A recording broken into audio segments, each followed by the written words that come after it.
Hoje é dia 3 de setembro, quarta-feira, e seja muito bem-vindo ao nosso Café com Política. Pois é, eu sei que você achou que eu não ia chegar no horário certo hoje. Pois é, cheguei. Estou tentando me adequar. Não errei nenhum horário ontem com vocês, tá bom? Vamos lá, tem muita coisa acontecendo e uma surpresa grande demais. Porque geralmente a grande mídia não quer expor situações que acontecem em relação ao ministro Supremo Alexandre de Moraes.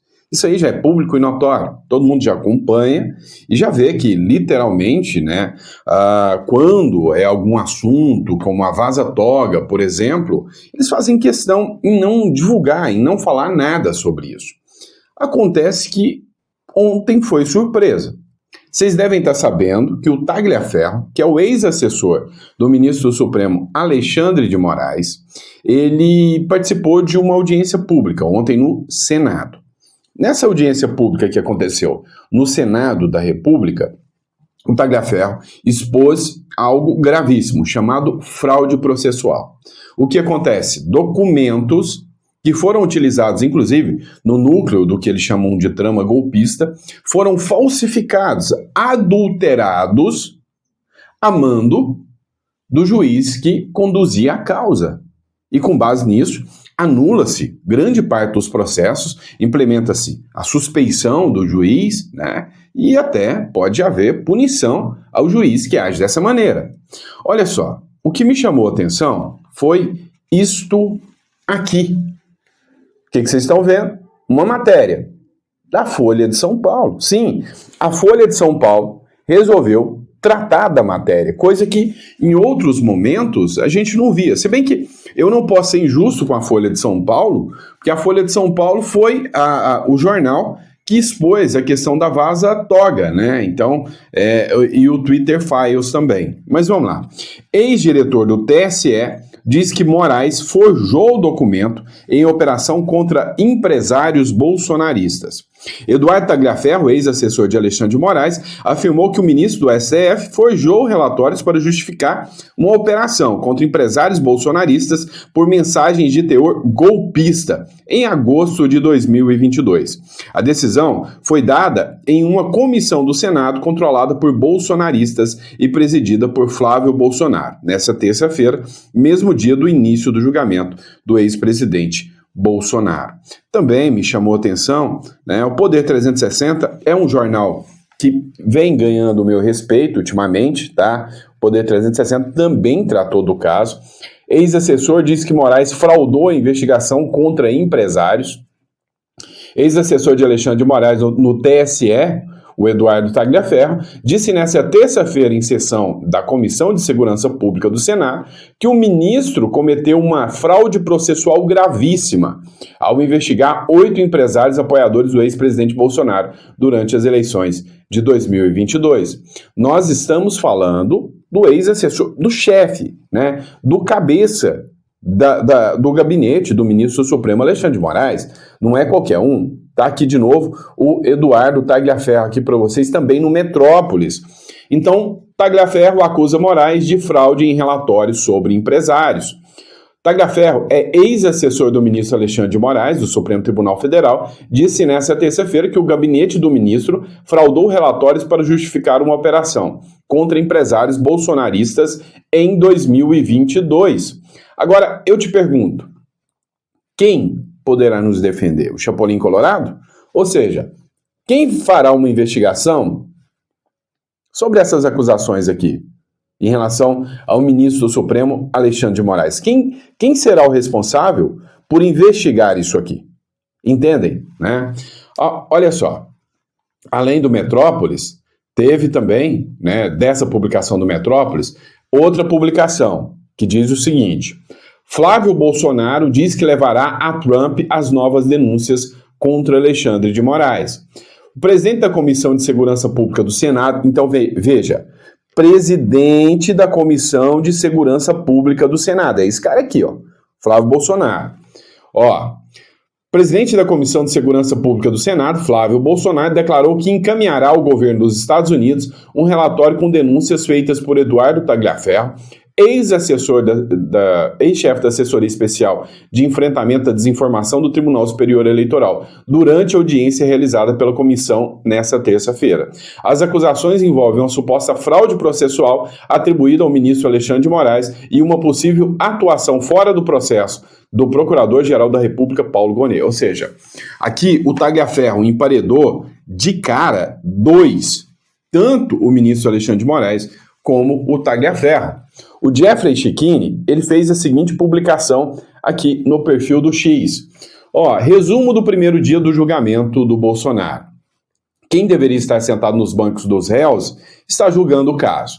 As únicas provas de golpe não foram apresentadas no STF, mas no Senado Federal. Não foram apresentadas por Mauro Cid, mas pelo Tagliaferro.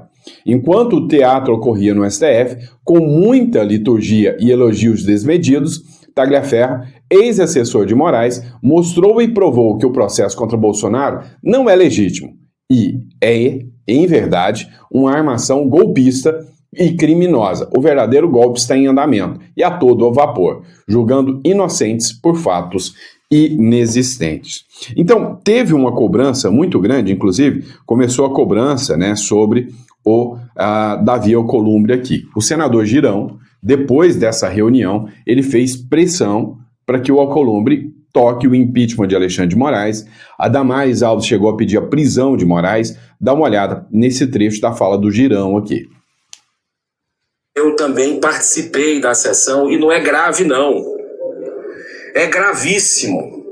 Se trata de fraude de processo, uma fraude escancarada que foi demonstrado com documento, com metadados. O que essas provas, no mínimo, senhor presidente, no mínimo elas vão trazer a imediata anulação desse processo. O documento é grave. Mostra que foi feito com data retroativa. Aquelas buscas e apreensões que houve de empresários na época, que está no contexto do trabalho de assessoria especial de combate à desinformação do TSE, está efetivamente as datas mostrando a fraude processual. Então isso é algo que eu nunca tinha visto, sinceramente, eu nunca tinha visto, ainda mais num tribunal superior. Então uma pessoa que trabalhava lá dentro, senhor Eduardo Tagliaferro, traz isso. E eu peço que o senhor, com a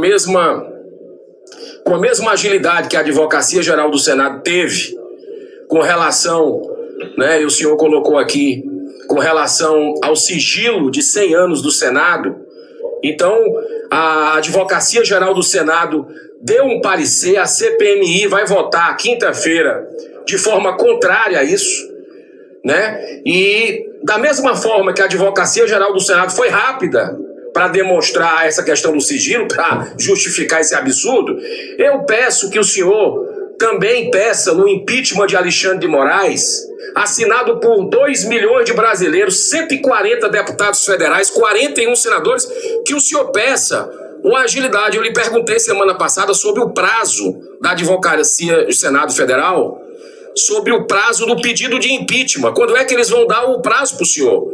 Então eles são rápidos em algumas coisas e demoram muito para outras. Eu queria lhe pedir mais uma vez qual é o prazo para saber o encaminhamento que nós vamos ter desse pedido, super pedido de impeachment do Alexandre de Moraes, que vai receber um outro aditamento agora, com essa denúncia do Eduardo Tagliaferro, que é realmente algo terrível. Então eu lhe pergunto o prazo do pedido de impeachment. Vou responder novamente a Vossa Excelência. Não há prazo regimental para deliberarmos em relação a um pedido de impeachment na advocacia. Mas por que com relação ao prazo do sigilo de 100 anos, eles fazem um parecer rápido e com relação ao pedido de impeachment eles não têm a velocidade? Sobre esse assunto eu continuo com a mesma resposta que eu dei a Vossa Excelência. Então, o que a gente pode dizer, literalmente uma vergonha, é um desserviço, esse papel que é atribuído pelo senador Davi Alcolumbre aqui, em ficar segurando. Coloque em votação. Há uma pressão sobre isso, coloque em votação. Se há a chance de vitória, vai ter vitória. Se não há chance de vitória, ou seja, se colocar e o Senado não votar e não tiver a votação, simples, né? Vai perder. Então, assim, literalmente, né, a gente sabe que o papel ali do Davi Alcolumbre, infelizmente, acaba se pautando hoje, né, em proteger, né, no preciosismo de proteger. Mas então o senhor trocava mensagem? Proteger. Eu também participo. Só um minuto aqui, pessoal. Proteger, né, os seus, né, ou seja, ali a turma do sistema, né. O Sóstenes também fez um vídeo, o Marcel Van Hatten, vocês ouviram a voz dele. Eu não vou colocar para não ficar tão extenso, né, o vídeo aqui. Tem outro vídeo do Sóstenes Cavalcante fazendo, né, um pedido em plenário aqui, mas eu vou colocar só o vídeo do Tagliaferro dizendo que o conteúdo dele, né, do perfil do YouTube dele foi derrubado, e para quem duvidou que ele tinha provas, que isso é só o começo, que ele tem muito mais. Pessoal, boa noite, que está à noite. A sessão está suspensa por um tempo, a gente já volta daqui a pouco, né? Vocês estão acompanhando, vendo aí as denúncias feitas. Para aqueles que duvidaram de mim, para aqueles que diminuíram, acharam que eu não tinha nada, tá aí estão as provas. Só que eu dou as provas para as autoridades corretas, para que surtam efeito. E mais uma vez, se prova que eu estou correto, que eu tenho tudo certinho, porque vocês viram, Alexandre de Moraes derrubou o canal do YouTube, o qual estava retransmitindo a audiência, né, na Câmara, no Senado.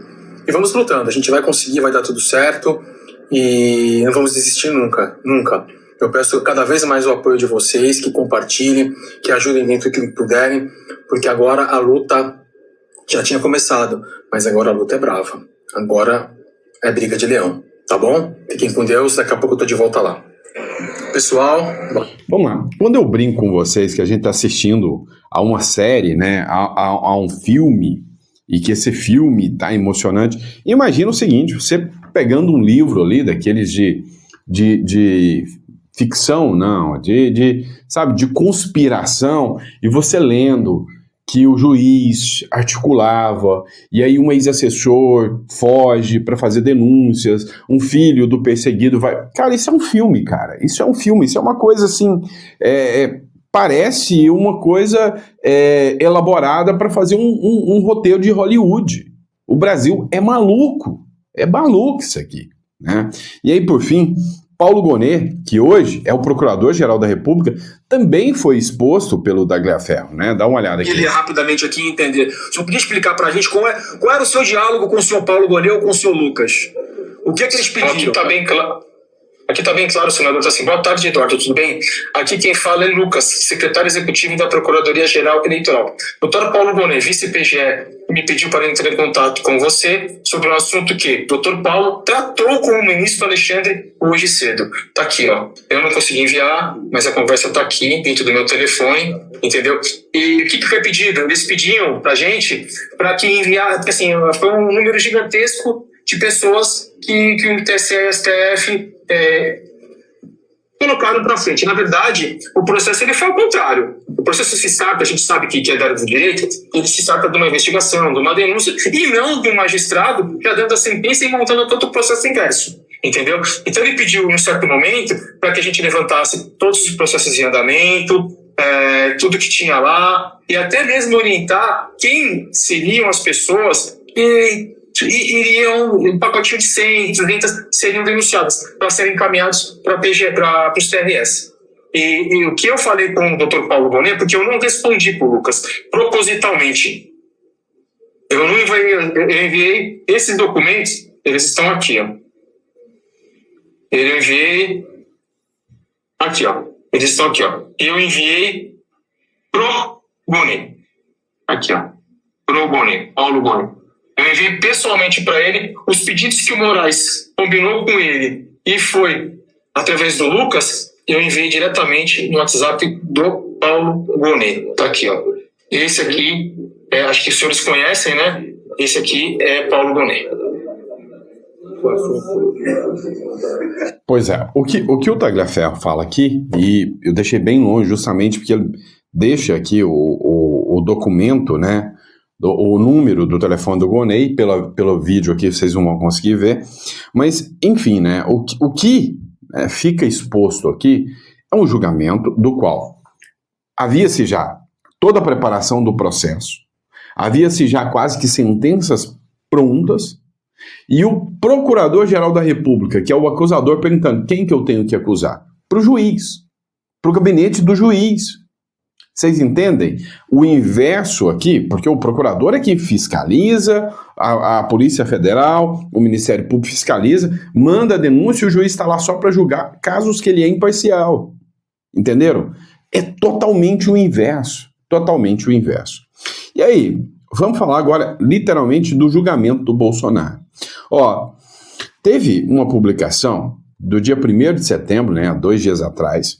Julgamento de Bolsonaro será anulado, diz advogado criminalista, mestre em Direito pela Universidade Federal do Rio Grande do Norte. Com tudo isso que foi apresentado até agora, esse julgamento do Bolsonaro é insustentável. O fato do julgamento estar acontecendo na primeira turma e não por todos os ministros do Supremo Tribunal Federal, isso juridicamente, pelo que o país tem do seu ordenamento jurídico e até o histórico de julgamentos dessa proporção, como estamos vendo a partir de amanhã, traz elementos também de questionamentos?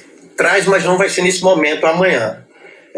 Eu vou cravar aqui hoje, 1º de setembro de 2025, está cravado. Esse julgamento do Bolsonaro, não sei se vai ser daqui 1 ano, 2 anos, 3 anos, 10 anos, ele vai ser anulado. Cravem, pode... Olha, muito importante, por favor, doutor Fernandes, esse julgamento, no entendimento do senhor, ele será anulado. Por quê? Porque em algum momento vai se revisionar, ou seja, através do Instituto da Revisão Criminal, vai se revisionar esses atos. E ele não vai morrer na discussão de mérito, ele vai morrer nas preliminares, que são as nulidades que forem impostas. Amanhã já vai ter uma grande crise na primeira turma, que vai ser o voto do Fux. Ele vai, possivelmente, aí é um juiz de valor, pela toda a manifestação que ele tem no curso, né? Tem registrado, não de discordância. Ele ou reconhece a conjunção dos delitos lá dos crimes contra o Estado Democrático de Direito, ou ele afasta e vai só para a organização criminosa sem ser armado, ou ele condena um pelo Estado Democrático de Direito, afasta a organização criminosa e a pecha do Bolsonaro vai lá para baixo. Esse vai ser o grande X da questão. O primeiro movimento dentro da Suprema Corte vai ser essa. Aguarde. E aí vai vir embaixo de declaração nessa sentença condenatória. Depois vai ser aí a questão da primeira turma. Eles vão atravessar embargos infringentes porque haver um voto divergente do Fux. O fato do julgamento estar acontecendo Na verdade, na prática, um dia a gente ainda sonha que o Brasil vai voltar a ser sério, né?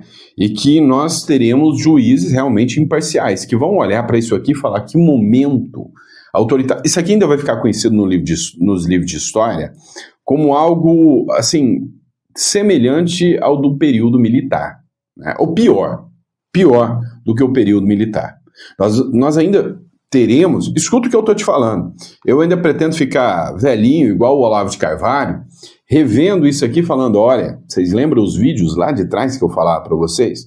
Onde eu citava para vocês que ia acontecer isso, e olha que eu não tenho errado até agora, hein?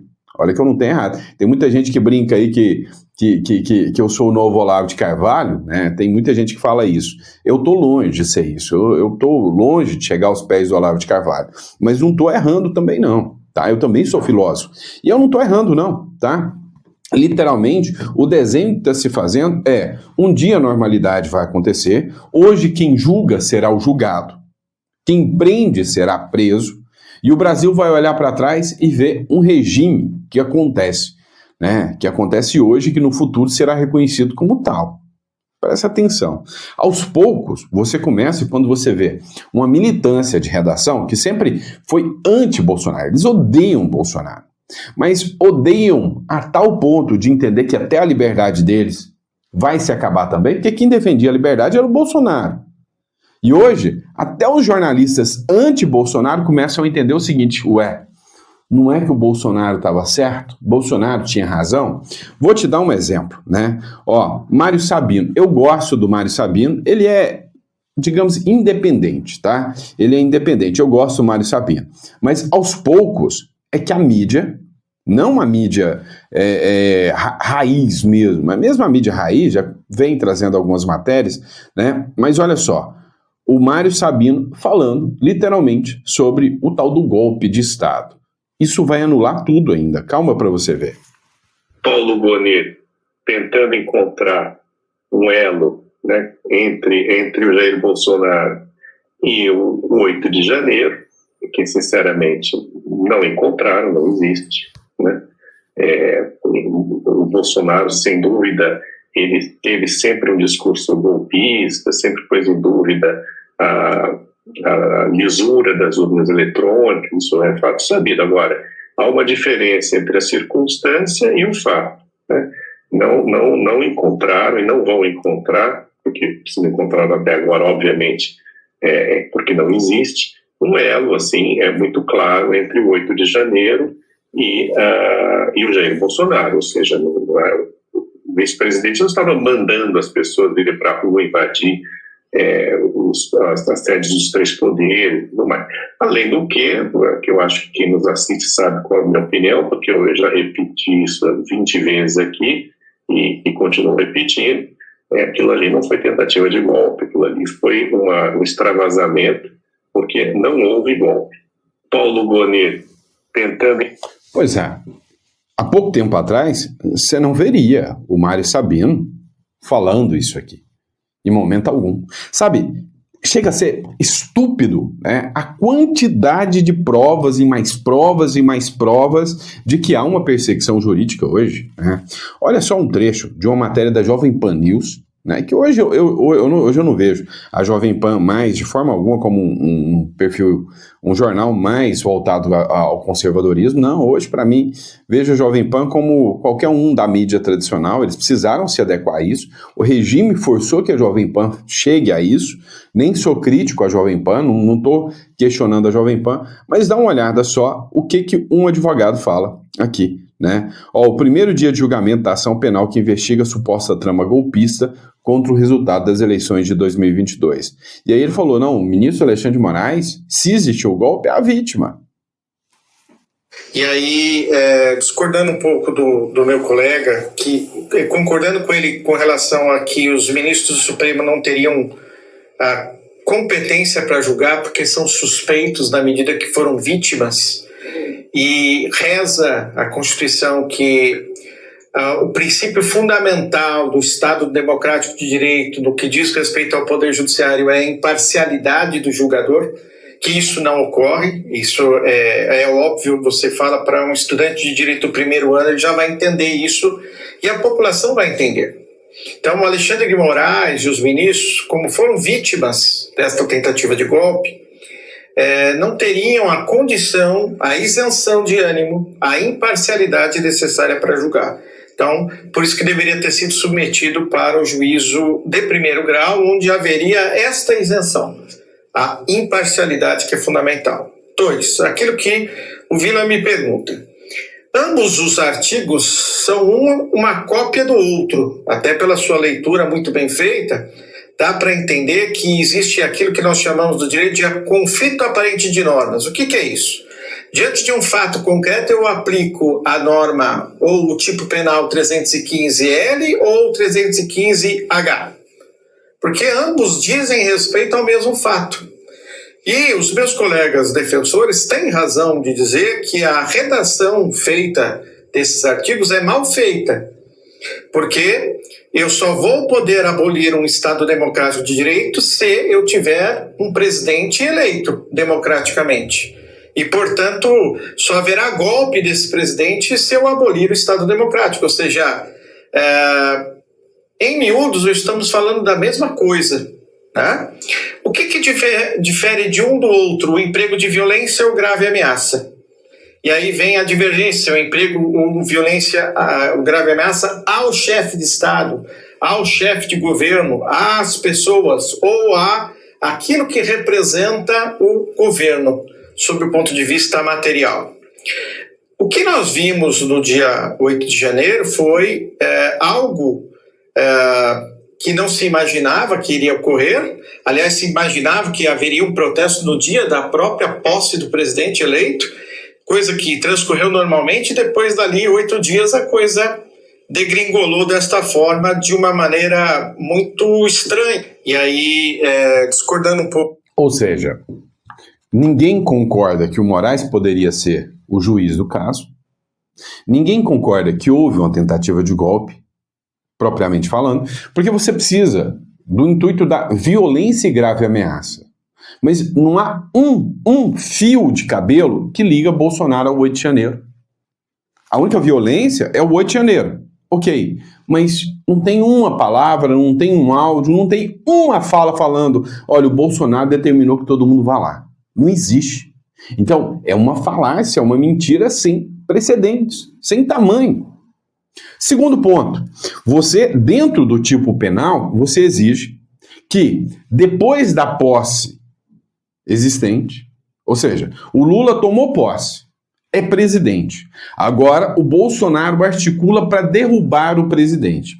Todas as ações que eles atribuem ao Bolsonaro são de antes do Lula tomar posse, ou seja, enquanto o Bolsonaro ainda era presidente. Ou seja, o Bolsonaro estaria articulando ali um autogolpe, ele derrubaria ele para ele mesmo assumir, porque o golpe só poderia acontecer depois do Lula eleito e empossado. Não aconteceu. É por isso que eles precisam ligar o Bolsonaro ao 8 de janeiro. Não existe esse fio de cabelo que liga uma coisa à outra.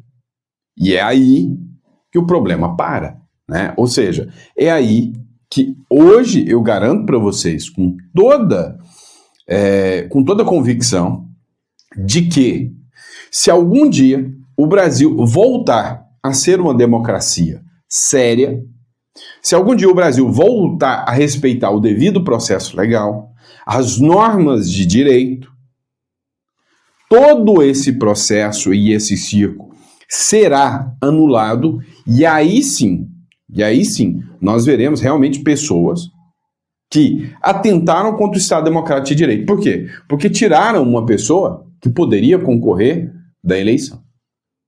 E outra, qual foi a interferência? E aí, olha só, escuta o que eu estou te falando. Vai ficar demonstrado a interferência de um sistema, né, digamos, do eleitoral, para derrubar um presidente eleito, que era o Bolsonaro à época. Então, se as denúncias do Tagliaferro forem levadas a cabo, se um dia a regra do jogo virar, nós vimos o quê? Quem foi o presidente eleito em que houve uma articulação do sistema para derrubá-lo? Para pensar. Quem era presidente até 2022 era o Bolsonaro. Desde 2022, já tinham reuniões com a USAID, já tinham reuniões com grupos do Jorge Soros para derrubar o presidente Bolsonaro. Cara, só presta atenção na frase que eu estou falando para vocês. Quem com ferro fere, com ferro será ferido. Hoje, tudo que o Bolsonaro está passando, e eu nem sei se o Bolsonaro vai estar vivo para ver isso, tá? Mas no futuro, eu e você, que estamos acompanhando isso aqui, né? E aqui eu estou falando que é da minha idade, que pode ser daqui 20 anos, 30 anos, não sei. Eu pretendo daqui 30 anos estar com os meus 70 aí, enxuto ainda. Eu ainda quero ver o sistema julgando a verdade e falando, quem que era o presidente eleito? Ah, sei. Quem que articulou com um sistema de desinformação, com perseguição a opositores para derrubar o presidente eleito? Aí sim, um discurso real sobre um golpe existente poderá ser feito. Agora, isso que eles estão falando sobre o Bolsonaro, na minha visão jurídica, estou falando como advogado aqui, na minha visão, é uma aberração. Na visão desses todos os advogados que eu coloquei, na visão do Marco Aurélio de Mello, na visão do Aldo Rebelo, na visão do próprio Rui Pimenta, que é comunista. Então, vocês estão vendo que o discurso não dá, mas literalmente não dá para convencer ninguém. Estão preparando um circo. Nesse circo, o palhaço somos nós. Só que mais cedo ou mais tarde, o palhaço muda de profissão. Tá? Mais cedo ou mais tarde, o palhaço muda de profissão. E aí, o jogo vai virar. Pode ter certeza disso. Tá? Pode ter certeza. Nós estamos vivendo um momento histórico, um momento ruim da história do Brasil, mas eu ainda tenho aquela percepção de que, como diria, né, o bom filósofo, o primeiro, Sêneca, ele dizia o seguinte, olha, o primeiro passo para se curar é a vontade de obter a cura. O Brasil está começando a ter a vontade de obter a cura, tá? Pode ter certeza disso. Então, o tratamento pode ser demorado, a quimioterapia pode ser demorada, o remédio pode ser amargo, mas ainda vai dar resultado, tá bom? E é isso, pessoal. Mas até lá, enquanto você espera tudo isso acontecer, qual que é a minha recomendação? Não confia demais no Brasil, não. Tem um plano B, tá?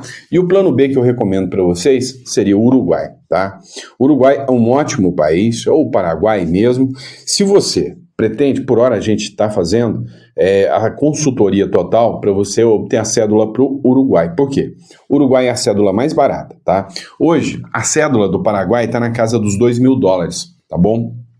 E você leva um tempo maior para obter. Hoje, a cédula no Uruguai é bem mais barata. Então, está na casa aí dos $3.900, dá o quê? $700? Por aí, né? $700. Então, de 700 para 2.000 já tem uma diferença muito grande. Hoje, o Green Card, o mínimo que você tem, né? E eu tenho os parceiros que fazem o Green Card aqui, está na casa dos 13.000. Por que eu estou recomendando todo mundo do Uruguai? É o mais barato e o mais rápido. Você não tem tempo a perder. Você não sabe se o próximo do 8 de janeiro vai ser você amanhã. Se o próximo da publicação que vai derrubar o canal ou o perfil é sua amanhã. Então, imagina, você se vê na mira, né, de uma caneta de um juiz e você não sabe para onde ir, o que fazer. Então, eu encaro hoje ter uma segunda residência como uma espécie de seguro-liberdade. Então, por hora, entre em contato aqui se você acha que o Uruguai é uma opção viável para você. Você vai clicar na descrição aqui ou vai entrar aqui no telefone que sempre fica aqui ao lado e nós vamos estar aqui, né, prontos para te recepcionar, tá bom? Grande abraço, fica com Deus e eu vejo vocês no próximo editorial. Abraço!